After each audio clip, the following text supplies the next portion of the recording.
moi Jean-Claude Barthélémy. Nous sommes des bénévoles au château de Volcrange. Nous avons créé cette association il y a maintenant presque 45 ans. Quand et par qui a été construit ce château?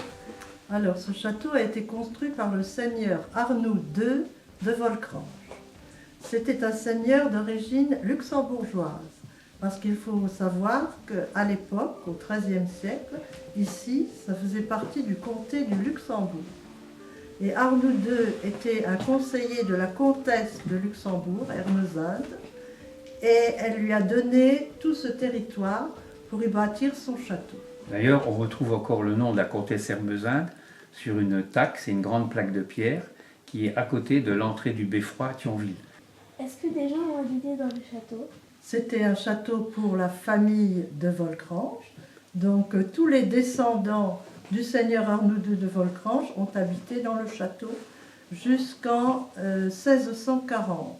Là, il y a eu la guerre de 30 ans qui a ruiné des tas de châteaux dans la région.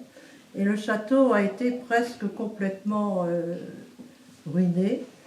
Et c'est pour ça qu'aujourd'hui, on n'a plus qu'un morceau du château qui existe.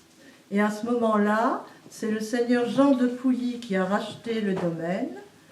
Et ce sont ses descendants qui ont habité le château jusqu'en 1840.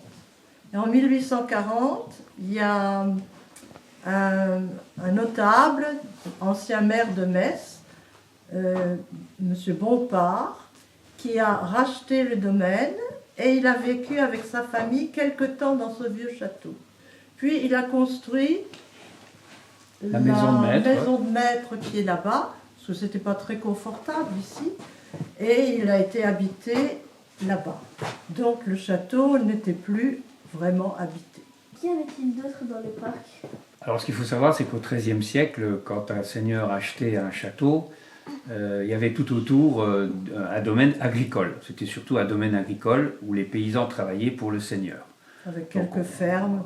Donc on suppose que c'était ça au XIIIe siècle. On n'a pas vraiment d'archives, parce que beaucoup d'archives ont été détruites à l'époque de la guerre. Et aujourd'hui, le château est donc dans l'enceinte du domaine de Volcrange. Ce domaine de Volcrange, qui est d'une approximation de 30 hectares, appartient à la ville de Thionville. À quoi sert le château aujourd'hui? Alors aujourd'hui, le château, il a servi à beaucoup d'actions et d'activités. Ça a aussi été un petit peu un centre culturel quand les Bompard l'ont quitté, lorsqu'ils ont construit la maison de maître. À un moment donné, il a été abandonné et il pleuvait même dans le château. La toiture était abîmée. Donc quand nous avons créé l'association, nous avons fait d'abord remettre en état la toiture avec d'abord une équipe de jeunes bénévoles qui ont détuilé, c'est-à-dire enlever les tuiles pour permettre à une entreprise de remettre des nouvelles tuiles et de refaire la charpente. Depuis quand vous travaillez ici dans le château? On va dire qu'on ne travaille pas, puisqu'on est des bénévoles, et que le bénévole, ses actions sont gratuites. Il n'est pas payé, il fait ça parce qu'il aime. Donc nous, on aime les vieilles pierres, on aime le bois, on aime le patrimoine, la vie qui était au XIIIe siècle, et ce qui permet donc de faire revivre le château comme au Moyen-Âge. Et c'est pour ça que vous voyez ici un certain nombre d'éléments qui ont été tous refaits par nous.